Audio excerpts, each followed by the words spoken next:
Ineos boss Sir Jim Ratcliffe will leave no stone unturned in his attempt to change things around Manchester United. Guess what? Right now, he's changing rule after rule after rule. He doesn't care if these were rules brought by the great Sir Alex Ferguson. Ineos will change it in what he calls his marginal gains approach. Welcome to the United of Sport. My name is Webb. Here is the latest Manchester United news now. I'll start it off with some interesting update, as there will be no more breaking bread by non-first team staff with the senior team of Manchester United, as Ineos looks to improve the environment around the players to ensure highest levels of performance from the teams. Well, meanwhile, a left back is top on the agenda for Manchester United, as has been revealed by the kingpin when it comes to this period of transfers, that is Fabrizio Romano. My name is Webb. Like, share, and of course, subscribe to the United Sport as we get into this talk. Now, here is the new change. We know that Ineos has brought a lot of rules ever since they took over, and even before the end of the season, we're hearing rule after rule after rule, rule after rule after rule, and indeed, they're not about to stop. The last major rules we saw were in terms of the structure and how things are going to be done when it comes to transfers, which I think many of us really liked, because before we had all these managers coming, and every manager brings in players they've dreamt of managing, and they didn't have a proper recruitment plan. Ineos are putting one in place by having a proper structure. I gave you the rules here in one of my recent videos. Now, here is the new one. Ineos are saying that they feel that the non-first team staff do distract the first team players, and that's why they are saying any staff, any employee of Manchester United who does not directly work with the first team is not going to be allowed to dine with them.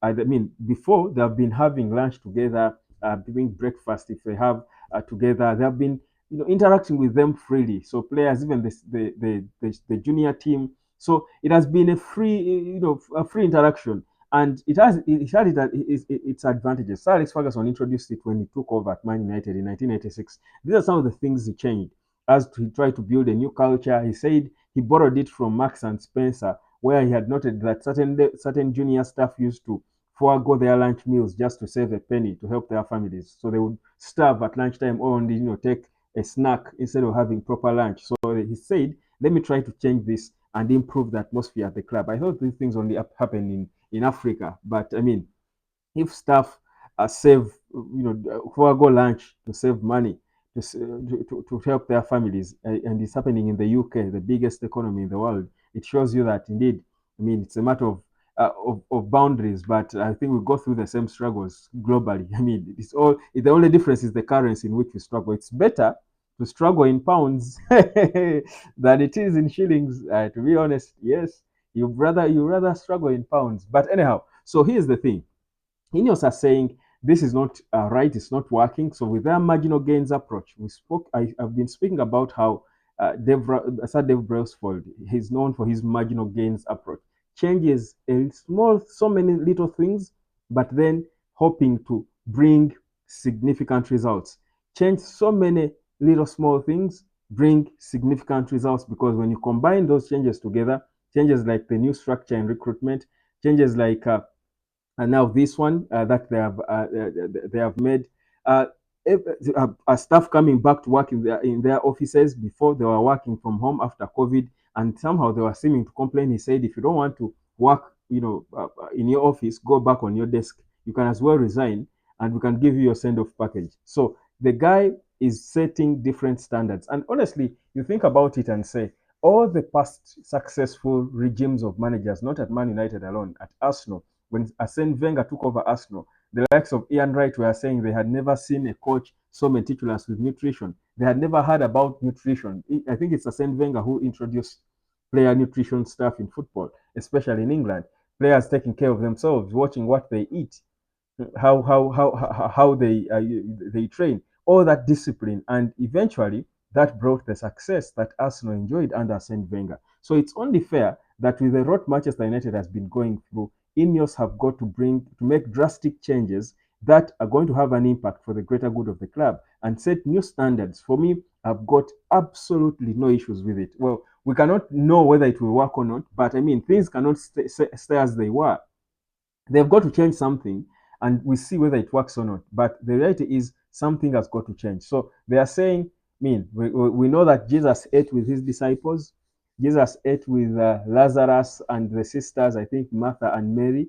But Ineos are saying the players are too special to eat with the non-fasting stuff. So there is no way this is going to this is happening. I quite like it because I imagine because they say the players somehow are distracted by this junior stuff. Because honestly, if your player, your Marcus Rashford, earning £350,000 per week, what business do you have? What business do you have dining with a cleaner? That's a distraction, honestly, for a football club where we know that footballers are supposed to concentrate fully. You're either going to end up, feeling, having this sort of sympathy, or some of these players will even feel, they don't feel like the stars they should be. It it takes away something. I quite try to understand it. Whereas on the other side, you can say, I mean, come on, we are all human, we are the same, we are equal. This is promoting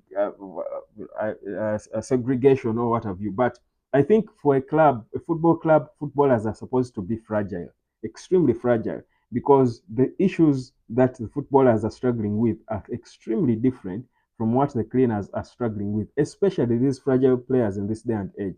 So for me, I may not sit here and completely say this is bad, this is bad. Why did they do this? I think for me, I can low key, hold on to see what results it can bring. But this is the marginal gains we keep talking about with Ineos and of course their mastermind that is Sir Dave Brailsford. So let's wait and see what will come out of it. Now, more of course, news for you, Man United. I've been telling you how I knew for a fact that a left back has always been on the radar, especially following the injuries to two of our important left backs in Luke Shaw and Tyrell Malaysia. Now, Luke Shaw is back in the England team, but Man United are still not fully convinced he will be fit for so long. So here's the thing: Man United has inquired, monitoring a young 20-year-old.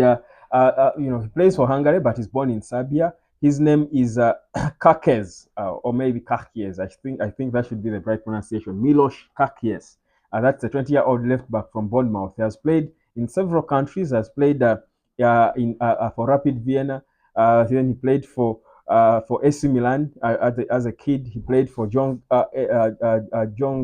Ezi, then Ezi Alkmaar, then FC Bournemouth. Bournemouth paid for about £15 million for this kid. It shows you he's a good footballer. For Bournemouth to spend such an amount of money on a player below 20, it shows you they have probably got something in them. I think I've watched him play a few games for Bournemouth, and I think he's a decent left back to come in, of course, as a backup for Malaysia and Luke Shaw. Obviously, if Luke Shaw is staying, he's certainly going to be a first choice left back. But this kid is being looked at as one of those money that could bring in. Bournemouth could be willing to let go of him for anywhere between 25 and 30 million pounds. So that's the fee. So really, you get a sense that he could be quite affordable for Manchester United. So this is this left back that United is monitoring among the many. Remember, the new ways of doing things, the new modus operandi at Manchester United is that when a manager says, I need a player in this department, the technical team is going to give him a list of three in that department, in that position, and then they will make a decision on those from that list on who they want to bring in. So this is one of the players we are looking at as a left back to come in, and of course back up Tyrell Malaysia and Luke Shaw. I think if Luke Shaw and Malaysia are not fit, even if they delay to return and be fully fit, I think he's a player who can come in and start in left back, especially if we have Lisandro Martinez and Todibo probably, or even Maguire fit and starting the central defense, playing at their best. I think he can able come in there and fit in. He's a ball player. He can, he carries the ball. He does good overlapping runs. I think there is something good about him. He's not bad at all. So he's a decent option for us to think about. So that's where we are. Well, Ineos are cooking, but the most important dish they need to serve us now is called Erik Ten Hag cuisine. No, that's not right. That doesn't sound right. Let me give it a new name. We call it the Dutch Ten Hag, mm, Dutch Ten Hag breakfast. Yes, yeah. What am I even saying? I'm done. My name is Web. Subscribe, like, and share this video. I'll catch you later.